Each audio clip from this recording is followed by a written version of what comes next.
Yes, sir. It's another Friday night. Ooh, my music's hot tonight. Y'all hear that? Y'all can't hear me, can you? The music's so hot. Super loud. The music's like so loud tonight. It's also not Friday. Oh man, it's Can you Monday. tell your It's hey, Monday. Can you tell Do your it again. A1 to It's turn that Monday down? movie night. It's Monday. Can I turn what? I haven't even introduced you guys yet, and you're already talking. You're ruining the magic. No one Start it knows you're over. here. No one knows you're here yet. So Should you do a redo? let me. I don't get redos. We're live now. That's not how it works. It's the music was just hot. The band was just kicking. They're over there. Wait, over there. Just so hot You should tonight. fire your A1. That's a jab at me because I'm an A1 on TV truck sometimes. Hey, welcome to the show, everybody. Those people that you haven't met yet have been hanging out with us at the pre-show. Welcome to Monday Movie Night. It's a place where we watch a movie each week and then we come back here and review it. We don't watch the movie here, so if you didn't watch it, we're gonna ruin it for you. All that said, let me introduce the people that you've already met but don't know their names yet. First up, Mr. Brian Smith sitting in crisscross applesauce in his living room. All right. This is a movie from our childhood that I don't remember watching, so I wanted to get back in that like childhood state as we talked about it. So I'm sitting, crisscross applesauce, hands in my lap. That's good. Next up, Kimberly, not in the crisscross applesauce position, has a chair but a overly small book bag hanging on the door. That's my child. Stop making fun. So, Hey guys, and thank you for finally introducing us. I'm glad to be welcome to the show. yeah, we've been hanging out. We do a pre-show at 8:45 every Monday night, not Friday night. I can't believe I said Friday. I think I was used to like the hump day, like Friday. I don't know. Yeah. Anyway, sorry. But we hang out at 8:45, and it's pretty cool. We enjoy just chatting. So check that out if you're not usually here live. If you're watching the pre-record, you can't do the hangout. So we don't do it then. This week's movie was Willow. It was released in 1988. It was directed by Ron Howard and written by George Lucas, and it was none other than the Brian Smith's pick.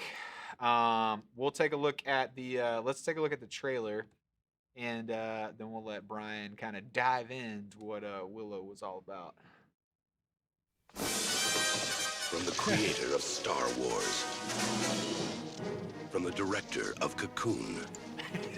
A world is awakening. Why, with the strength of my great army, can you not find one little child? It's a dangerous world. That's why we need your help. Your journey has just begun. Willow. A theme song. Heroes come in all sizes. But adventure doesn't come any bigger than this. Find the child. Find the child. We are not afraid of you. After them! You're gonna get us killed.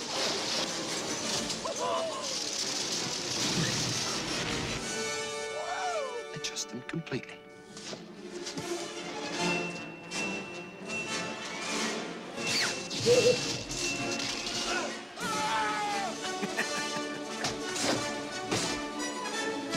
The next great adventure. You are great. Willow. Coming in Holy May. moly. Yeah. Dude, Yes. trailers used to be so long. Oh, sorry. Yeah. There was like double logo reveal. It showed the logo twice. I know. I saw that the double logo, and also like how long has it been since you've heard a movie guy voice in a trailer? Yeah. You know, the Yeah, In a- it in in has a been a world while. guy. All right, Brian. So take us through from that. Good from luck. That, yeah. Explain to the viewers at home the synopsis of Willow, please. Yeah, listen, the truth is, it's a really, simple story. We've all probably heard it a million times. There's a crazy evil witch who wants to murder a baby. The baby's midwife runs off with the baby, puts the baby in the river. The baby is collected by Warwick Davis, who lives in a village of little people or dwarves. Wild pig dogs chase after them to try to eat the baby. They decide to save the baby. They take the baby to a crossroads and try to give him to a criminal. The criminal comes out and helps them. The baby is kidnapped by brownies flying on a hawk. And then the baby is found again, and they meet a giant glowing fairy in the woods. The fairy gives them a magic wand, tells them to take the magic wand to a sorcerer. The sorcerer is, of course, a possum that speaks. They take the possum with them. They're captured by the evil queen and her giant skull-faced monster man. They're trapped in a cage. The little Warwick Davis has to use magic spells with a bent-up wand to try to save the possum sorcerer. He accidentally turns her into a rook or a crow at some point. Later on, he turns her into a goat for a while. He accidentally does a bunch of terrible magic. They're attacked by trolls. He turns a troll into a crazy dragon monster. Then he finally turns the goat sorcerer into a naked old lady. The naked old lady saves the army. I didn't tell you this. The army was turned into pigs by the evil queen. She turns it back into soldiers. She tries to murder the baby in what seems to be a 3-day-long murder ritual. They show up at the right moment. Little Warwick Davis has been practicing stage magic, pulls some stage magic with the baby, convinces the witch that the baby's in a different plane, and then she accidentally says something, and that sends her into a deep void. It's a story we've all heard before. A tale as old as time, a song as old as The end. We can rhyme. all go home now because Brian just said everything that needs to be said. I forgot that he got a book of magic at the end to help him become an actual sorcerer or whatever was happening. Here's what's crazy, y'all. Did you know? I should have done more research. Someone can look it up real fast. Willow was nominated for 2 Academy Awards. Yes. Like, that's how big it was. 2. And it was $35 million. $35 million in 1988 is a chunk of change. Yeah. 2 Oscar Awards nominations. Yep. For But what? they did not win, just nominated, right? Please tell me it wasn't special effects. Yep, it was special effects. It was visual effects and sound effects. And I can see sound effect. yeah, it was. But okay, so this is a great segue for me. Well, oh wait. Can I say one more thing? Sorry. No. Sorry. I don't want to No. ruin this for you. I don't want to. But No. just real quick, before we dive into the things we did and didn't like in specifics, I figured out what this movie was. Yeah, Like, tell me about this. What the heck, George Lucas? Like, why did George Lucas write this? You know what this is, right? What is it? This was a standalone Ewok movie that got shut down, and he just turned it into this thing. Like Yeah. the City of Dwarves were clearly the Ewoks. Mad Mardigan was clearly like a rogue Jedi. The crazy skull face guy was clearly Darth Vader. This is 100% a rejected Star Wars movie that they turned into a fantasy movie. I think the Queen's like the Emperor, like Yeah. puppet A play Sith, and just an everybody. evil Sith. Yeah. I could see that. In just like the notes that I was reading, I did see that he wrote this film specifically, or wrote the story specifically for Warren Davis. Like that was what Warwick. inspired Warwick Davis inspired him, like on the set of Star Wars. So you Yeah, very well because could I'll tell be you, right. it's a goofy movie. We got a lot to say, but Warwick Davis does a good job. Yeah, I didn't know that the whole time he was wearing a wig, I didn't either. not real hair. That was a wig the whole time. Interesting. Didn't know it. Baby had a wig too. I can see that. Yeah, baby. The baby was- had a wig too. Yeah, the little Baby was the curly best part bit of this his movie. Baby wig. The baby facial expressions. Yeah. Wow. Okay, I know I cut TJ off a second ago, but Okay. when what's his name? I want to call him Iceman. I forgot his name. Val Kilmer. When Yeah. Val Kilmer was in the cage swinging, Yep. no, we got out of the cage. He picked up the baby and he goes, "It likes me," and that smirked like it knew what it was doing. It was crazy. I rewound it. I wish I could. I got to figure out how to get clips because I rewound it and I was like, "There's no way that the baby just smirked like that." That was the most knowing smirk on a baby I've ever seen in my life. Without really CGI in the baby's face. Yeah. Jeff said Jeff was replying back to your George Lucas comment. It's just a one note hack. I don't know, man.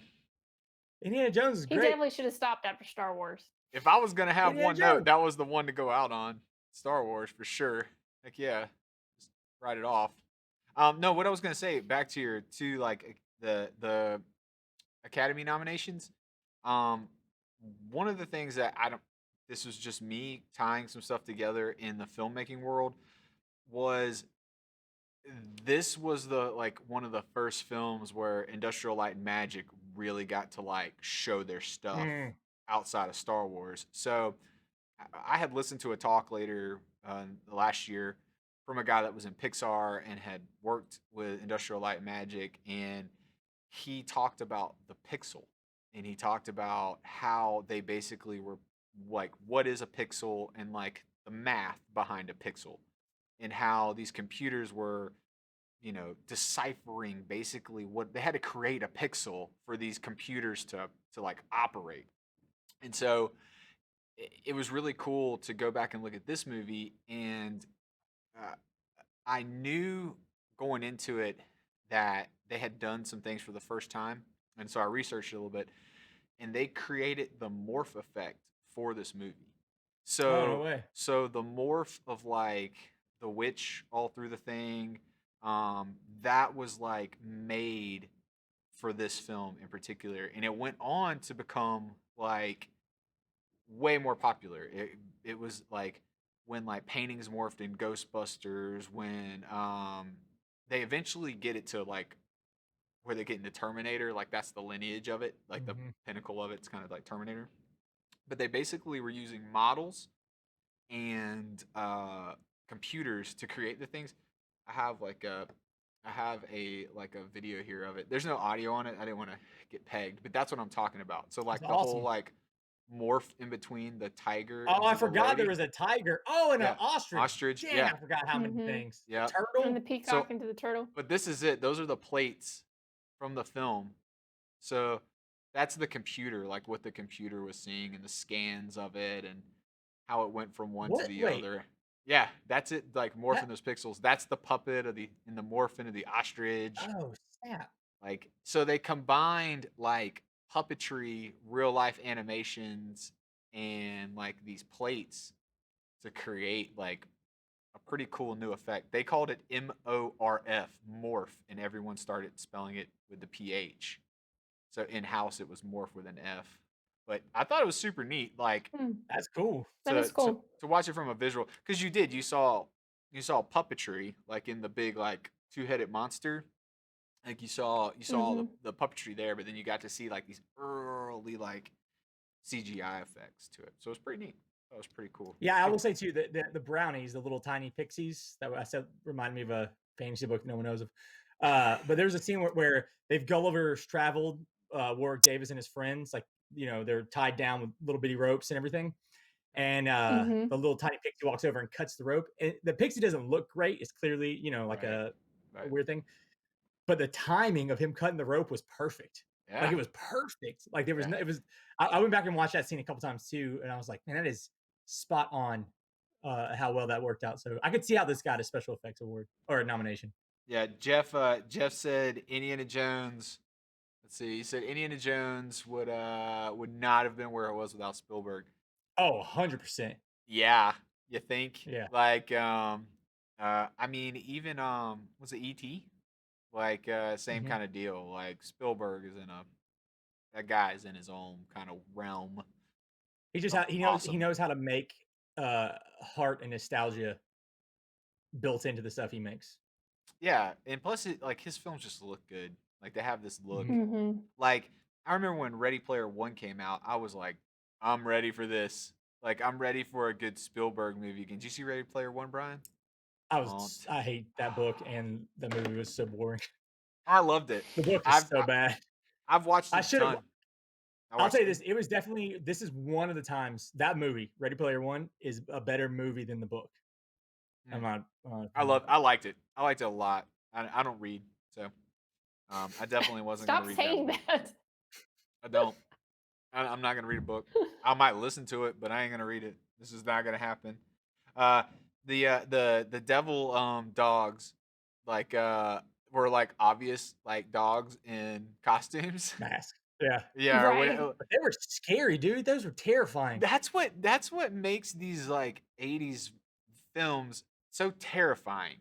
Is like the special effects are like fake, and you know they're fake, but they're still grossly terrifying. A great Yeah. example of this that's not an 80s reference is M. Night Shyamalan when he sees the thing in the woods. Mhm. And you know what I'm talking about when you see the The monster In the village. village. in the In the village? village. Yeah, and it's like it's not CG'd. Like it's straight just like a Bobo costume, like that they Costume. made, but it's horrifying. Like it's terrifying. So there's something to be said about that whole puppetry and like mask and yeah. I mean, even like Costume. the trolls look super gross and creepy. And you were I talking don't about know about those trolls, man. no, the thing that was weird about the trolls is one of them got turned into a two-headed thing, but it got turned into like a skull brain first. Like Yeah. that was the weirdest That was just transition. I was like, he turned them into a gelatin brain, and I was like, the brain had two babies, and now he just like kicks it in the water. Like, and then the two-headed weird brain thing sprouts into two giant hydras. Also, like trolls generally are rock creatures, not hairy primates. You know what I yeah, mean? they Like it look was, monkeyish. Yeah, gross. Yeah. yeah, they look like from a Space Odyssey. They look like those monkeys. yeah. Did you see Apes, but it doesn't have a tail. It's not a monkey. Kim? What did you think about this? What were your thoughts? This doesn't seem like a Kim kind of movie.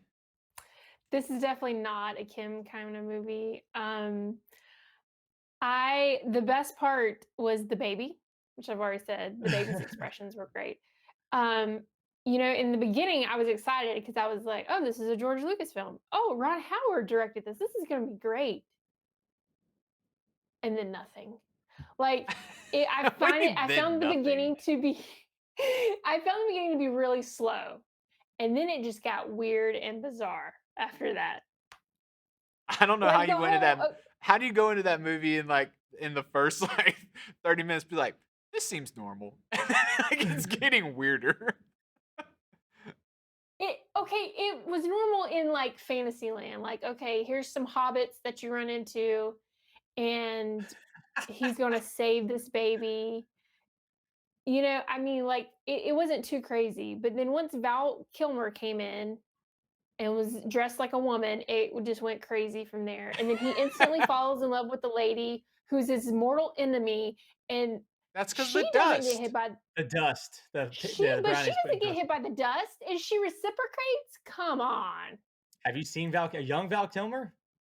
I'm saying. I saw that, and he upstaged everyone. Yeah. Did you know that they got married in real life? Really? Who? Yep. Yeah, they met there, Val got Kilmer and married. Yeah, and then they got divorced. Oh. Yeah. Sorry. Hmm. So tell me what you thought. So Val Kilmer's performance, Kim saying upstage. What do you think, Teej? Like, I think in his Upstage character, who? this could be. I mean, Warwick Davis? like the whole thing. Yes, I felt like his performance No. was blah. No. He got on my nerves. I feel like I'm Warwick gonna Davis's character respectfully was. disagree. Yeah, I feel like Warwick Davis's character did a really good job. Like I feel like him as Willow, like in his acting was great. Like His acting was fine, but he was just blah. Like he didn't make me really like him. I didn't like or dislike. I didn't really feel like any connection to him. I'm not saying he didn't do a bad job acting. Like I don't think his acting was horrible, but his character overall just didn't like do anything for me. I think that to me the issue, because they're so different. I feel like Mad Mardigan and Willow, but I think it's because they're like Warwick Davis is playing it like it's a serious fantasy, and Mad Mardigan, Val Kilmer is like a comedy movie. You know what I mean? Like if there's like a more lighthearted, goofy thing, and I wish it would have been more lighthearted and goofy. And I think because it's so fun. bizarre that that they should have embraced the crazy, lighthearted goofiness of it instead of like these two takes on it. Josh said you went from Boo Kim to Yay Kim in 1 week. Thank you, Josh. Thank you. Well, you're only one Yay Kim. You're at two probably- Boo Kims last week. Right. One yay can undo lots of boos, okay? Also, like I didn't like the dark, crazy queen at the end when she's like about to sacrifice this baby. That got weird. Yeah, it got dark fast. it got really dark. And then after that, I even watched this. I told you, I was like, I'm done. Like, I was like, this is weird. And I'm sure there are a lot of kids from the 80s that are scarred from this movie after watching a baby almost get sacrificed because it was just bad. But I I would will say, say because this, like though. Go ahead. I was gonna say most, like not most, but a lot of those weird dark 80 fantasy movies did involve baby harm. Like Labyrinth is one of the greatest examples of, you know, creepy David Bowie kidnapping a baby to do whatever he's gonna do with that baby. I don't remember what it was, but it was a dark and scary fantasy movie. But it was more fun. It was silly, and it knew it was silly. Yeah, they take a baby in And was Ghostbusters this too. marketed? Was this marketed as a kids movie? Because last week I thought I was going in to see like this kids movie, and it is not a kids movie. I don't. I mean, it's not. It's not a kids movie, but I also don't think it's not a kids movie. I don't know how to say it now. I think it's supposed to be for kids too. It's not. You know Yeah, what I mean? Like it's Also, supposed is to that yeah. ahead. Everything's good except for the end part. It gets a little intense at the end. It gets really weird. We go from slow to crazy by the end of this movie. I never thought, but this is definitely Industrial Light and Magic showing off, like going hard at what they can do, because there is a bunch of stuff. Like that one scene, the witch just like starts bubbling, like I don't know, hot red liquid out of her hand, like out of nowhere. And Yeah. Now that you said that, I kind of can go back and appreciate all the work they did a little more, because it was a lot of work, probably. Yeah, I Also, watched can we with that talk in mind. about? I have a question, Brian. See, Where did the crazy witch go? Like, did the lightning kill her, or did the red stuff she drop on her? And did she go to hell, or did she just go to another land, or did she die? Like, she just disappears weirdly. So I'm clicking on Wikipedia because I had to go read just to figure out what was happening. So what it says is the evil witch. Whoa, sorry, the evil witch foiled accidentally calls out the ritual's final words, condemning her own soul to the dark realm. So she was saying a magic thing to send that baby to the dark realm, but she unintentionally said the last word of the spell, and it sent her to the dark realm. It looked like lightning struck her and she turned into red dust. That's what Yeah, it I looked was real like happened confused. to me.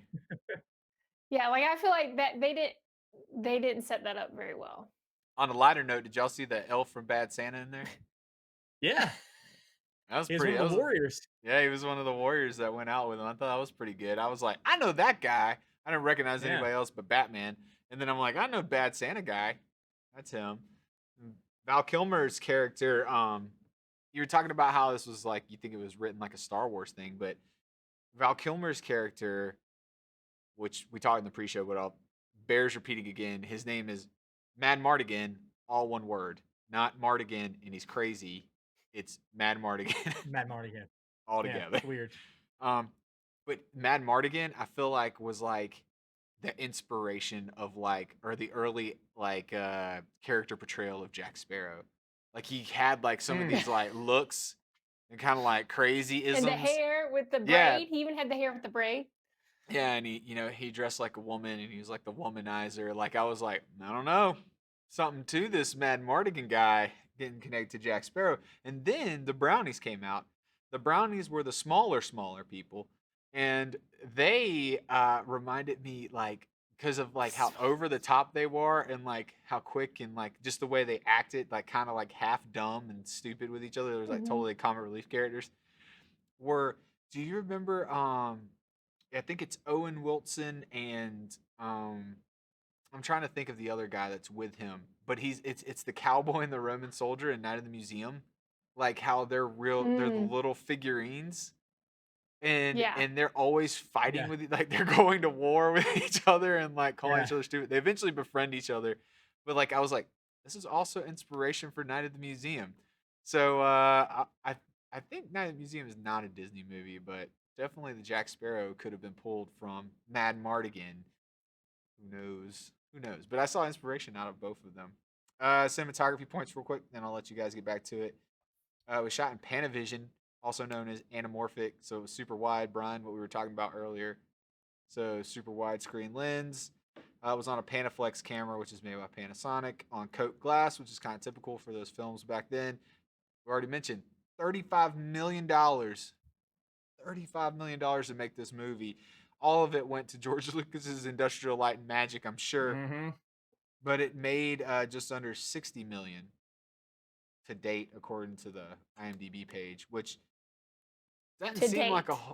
doesn't seem like a whole lot of money, man. Like $35 million investment and you got 60 million back over how many years? 20 years? 30 years? He just said he just chalked that up to a loss, and he went with the Star Wars money. He wasn't. Yeah. I don't know. All right, let's wrap it up with some scores. You know what? I'll start this one. Then we'll go Kim, and then we'll let Brian finish it off. It was his movie. So I liked it. I think if you're an 80s kid, you're gonna like it too. I think there's a lot of 80s kids out there that remember these style of movies that are mixing, claymation molds and weird fantasy stories, and it kind of takes you back to when it was like maybe your parents were first letting you watch a big person movie for the first time. It was like the stepping out of like cartoon genre into like, all right, we're getting into big boy stuff. I did not like, and it was super uncomfortable, like just kind of the really dark demonic undertones, like kind of the druidy esque like feel at the end. Like it got too dark, more dark than it needed to be, I think, to prove a point. Like we know she's bad. We know she's gonna do harm to the baby. It didn't have to go there. Um, I liked it from a filmmaker's standpoint as it's a case study on industrial light and magic and CGI because you can see the birth of the morph effect, which is where they're literally mapping points onto a frame and then comparing it to another frame. And it's amazing to see that these guys and this. I watched a whole documentary on this afterwards, but like to see them talk about how many calculations these computers are having to do on their like 516 megabyte hard drives that are ginormous. And but I think it's great for that. So if you're an 80s kid, you know you're not scared of the creepy parts at the end, and you're a filmmaker, you like some CGI stuff, you're gonna like it. It's not terrible. It's not bad. But I gave it a 71. I think that's where it All right. sits kind of in my book. It's in that lower tier of like movies I could throw out there. It's not one that I would say I wouldn't suggest.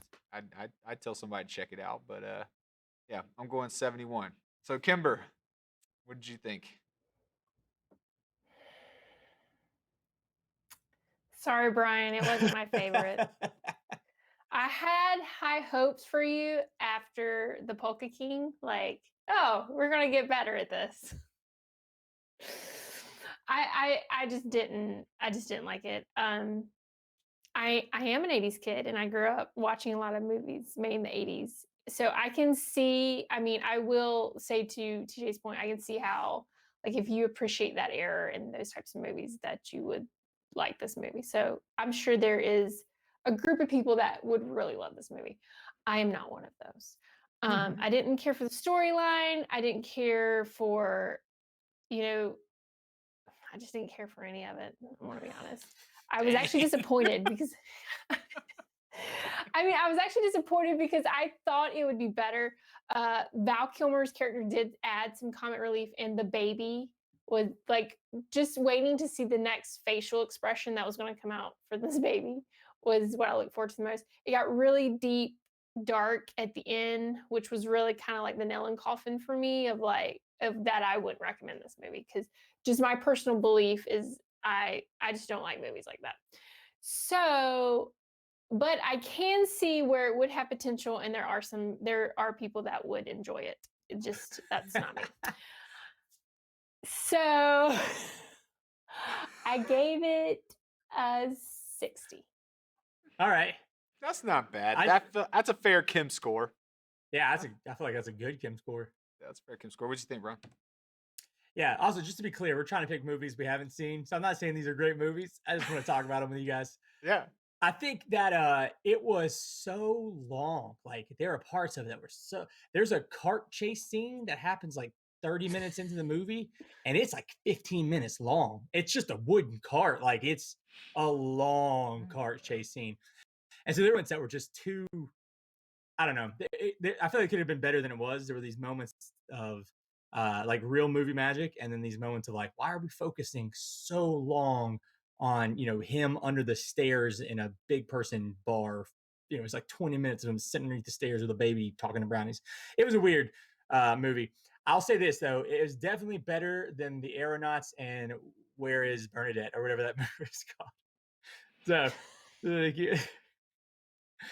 keep poking. Here's what I give it though. Honestly, it's fine. It was boring. It was long, but I kind of liked it because I like that kind of stuff. I gave it a 73. 73. Okay. A good old solid C. All right. Let's see where we. I mean, your score coming into tonight was pretty low. I think it was in the 50s. Oh, sorry. I thought it was a drum off started. No. Kim, in all honesty though, Magnificent Butcher or Willow? Ooh. I mean, Magnificent Butcher all the way, right? Willow. Really? No, Willow.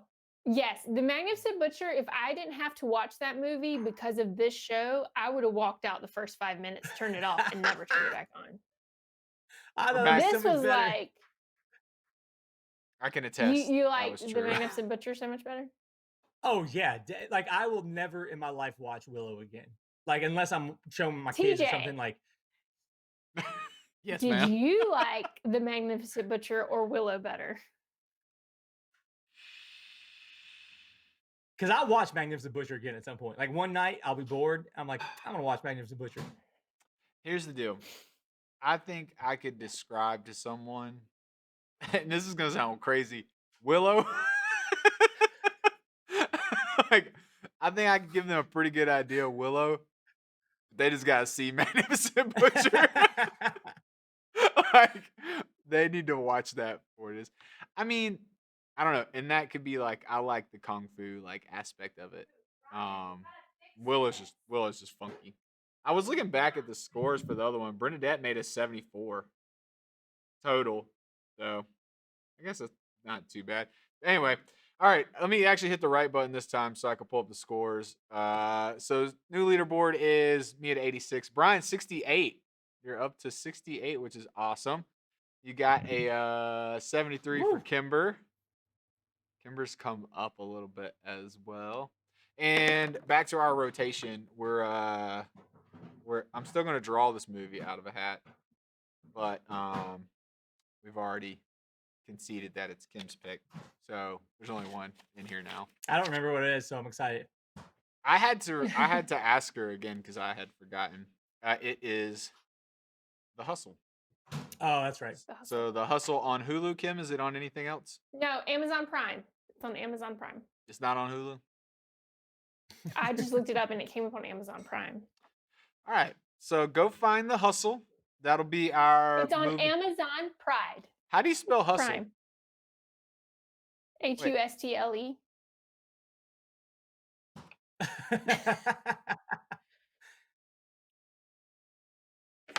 Go find the Hustle. Next week, it's on either Hulu or Amazon Prime. I don't know what it's on. Kim says it's on Amazon. I think it's on. I wrote Hulu, so that probably means it's somewhere in between. But we'll find out if Kim's pick is any good next week on Monday Movie Night.